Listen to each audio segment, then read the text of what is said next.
Eric Tilson Photography, and I was trying to explain how to make composite photos to some people on Facebook, and I realized it'd probably be a lot more beneficial if I just got onto my computer and used Screencastify to record how I do it. So I'm going to try to do that here. I already tried to make one, and it randomly quit recording in the middle of it, and I thought I was done, and it disappeared. So hopefully this one will work.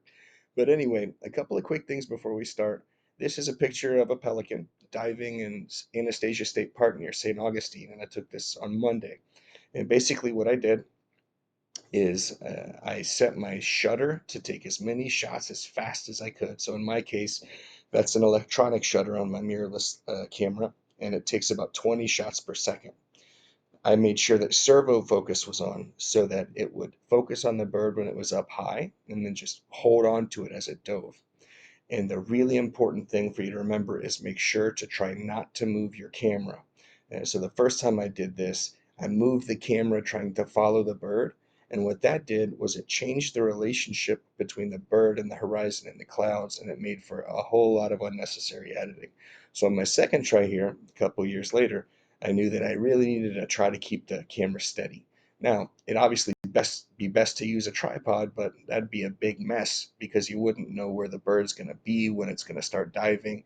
I guess if you have a fancy gimbal, you could do it, but I don't. So it's fine just hand holding it, just doing your best not to move because Photoshop's going to align these for you anyway. And we've got a strong horizon that's going to help us. Now, two things to keep in mind. Number one, it's perfectly fine if the subject is pretty small in your frame because usually if I'm taking a picture of a pelican, I'm going to try to zoom as close in as I can on this pelican. But remember, for this kind of composite, we're going to have lots of pelicans. All right, so it can be pretty small. Another thing is you want to have some extra space around the subject because when you align these layers, you're going to have a big blob and you're going to have to crop into that blob to get the rectangle that you want. All right. And also, if you can have a background that doesn't have leaves and branches, that's ideal so that your camera doesn't want to accidentally focus on one of those in the middle of the sequence. All right, so let's get into this. All right, so basically I use Lightroom to start out. All right, and you'll see here that I've got this pelican that's pretty far away. All right, and then if I move on to the next one, he's a little bit further down onto the next one. All right, so what I'm going to do here is I'm going to take the highest shot, the first shot in the sequence, and I'm going to do whatever editing I need. So I like to crank up the exposure just a little. I'm going to turn up the shadows a bit so that I can get some details from the bird. I'm going to turn up the clarity a bit. You can do whatever you need on your shot, but those are the ones that I like to do. All right, so then I'm going to go down here and I already know that I'm going to work with 10 pictures because I've already kind of figured out which ones I want to use. So I'm going to highlight my picture here. I'm going to hit Control and I'm going to highlight the others. Okay, until I get all 10. Okay. All right, so now this is a little trick on Lightroom. If I hit Control Shift S together, I can apply all of the edits that I did to the first shot to all 10 shots. And that's going to be incredibly important because you need all these pictures to look identical because you're taking little portions of each one. So if one's darker than the other, one's lighter than the other, it's going to show up later and it's going to give you more work. All right, so I synchronized all my edits. Again, that was Control Shift S, and then I just clicked Synchronize. All right, so now I'm going to hit, while these are still highlighted, I'm going to right click. I'm going to hit Edit In and then Open as Layers in Photoshop. And what that's going to do, open up all 10 of these pictures into the same project, but as different side of the same project. And then what we'll do is we'll use to make sure that the horizon is straight in all of them. And so it takes just a second. You can see how far away that's actually fine because we're going to crop. All right, so this is going to take a second. Look down in the bottom right of my screen down here. This is where the layer, and that's going to be the most important place for us to edit here in a second. Right, so there. So I guess they're not. I lied. So once they all get in there, all right, now they're in. Okay, so we're going to hold down Control down here in the bottom right, and we're going to highlight all 10 of these layers. Okay.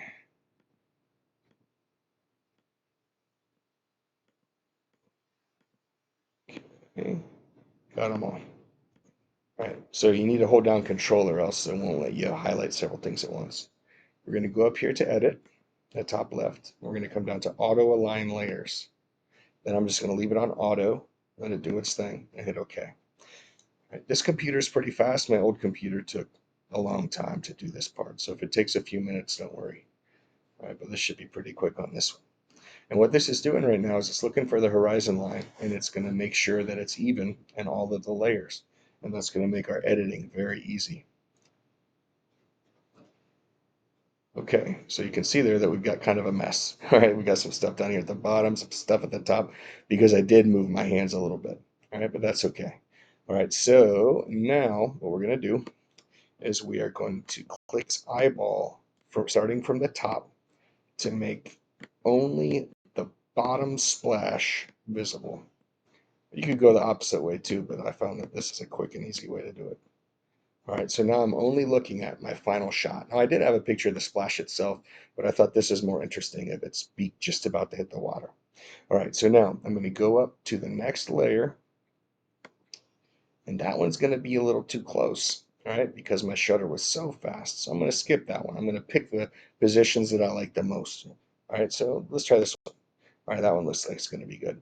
All right, so this is a weird step that if you don't understand layers and masks, I would highly recommend that you get on YouTube because I'll tell you that yes, Photoshop is very intimidating, but layers and masks allow very some very dramatic edits that are very easy to do.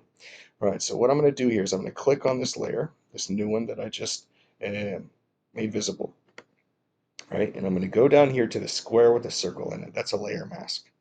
All right. So now what I'm going to do is I'm going to actually make that layer temporarily invisible by inverting it. So to invert it, you're going to hold down Control and hit I. So now it looks like it's not there anymore, but watch what's about to happen. This is the cool thing with layer masks. All right, so I'm going to go over here and I'm going to get a brush. I like this soft brush. All right, I'm going to make it so it's big enough to see. All right, that's good size. And I'm going to make sure that it's white. Right? And then what happens is as I edit,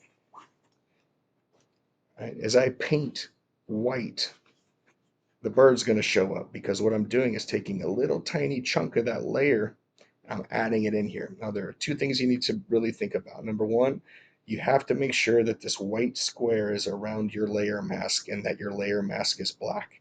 Because if you don't have that highlighted, you're literally going to just be painting white onto your picture. So you can see here that I've highlighted the layer mask. And now when I paint in white on my picture, the other layer is going to show up wherever I paint. And that's it.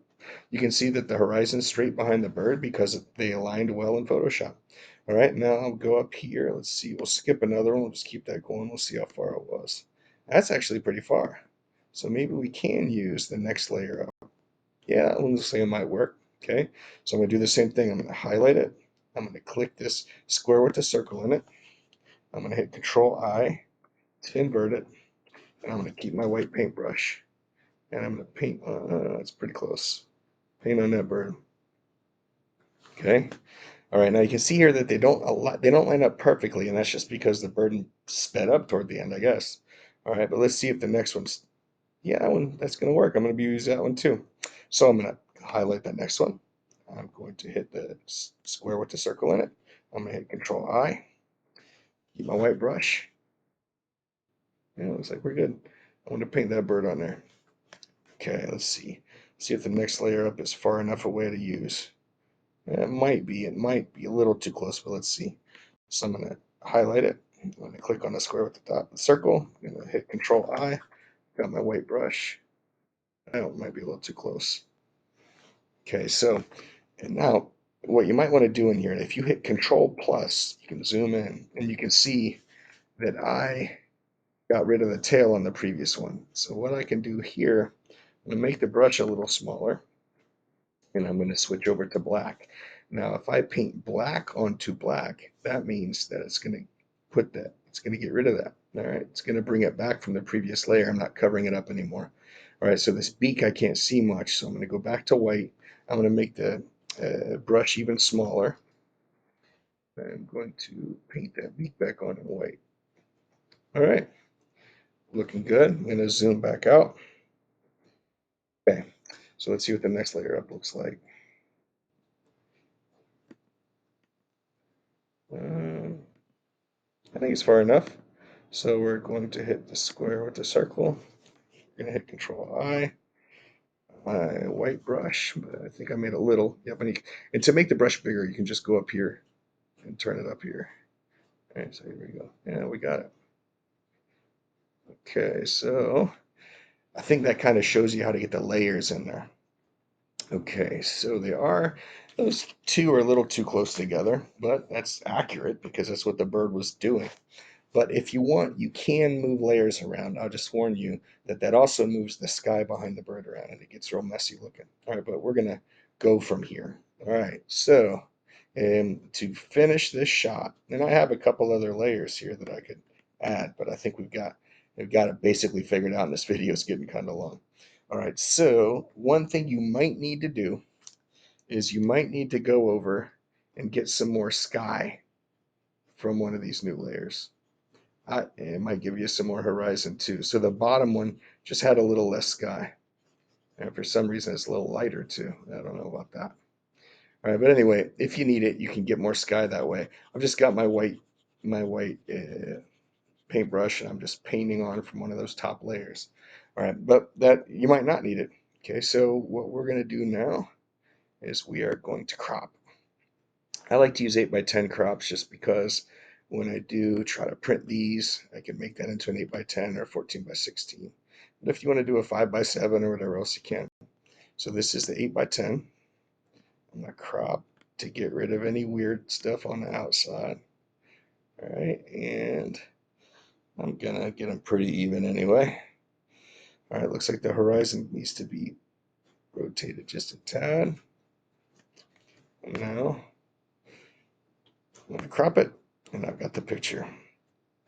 Okay, last thing you might want to think about is making maybe some edits to the entire shot. And if you want to do that, if you hit Control Shift A, oh, I'm sorry, I forgot a step. Don't listen to me. All right, don't hit Control Shift A yet. All right, so go down here. What we need to do now is we need to um, take all these layers and turn them into one shot.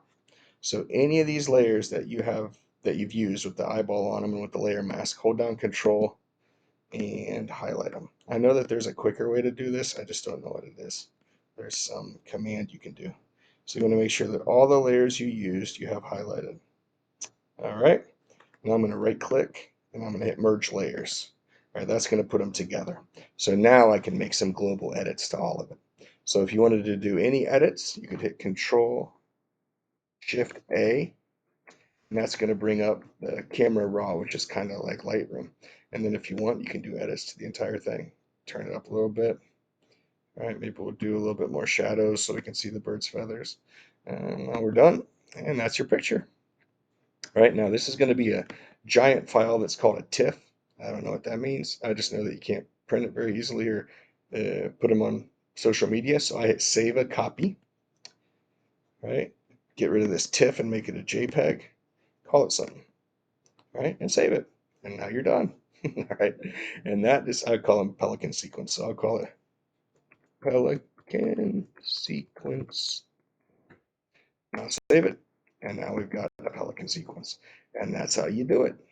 And I hope that was helpful. And I hope that my kind of rudimentary knowledge of Photoshop lingo was enough to explain that. All right. All right. If you have any questions, feel free to ask, and I'll do my best to answer them on Facebook. All right. I hope that helped.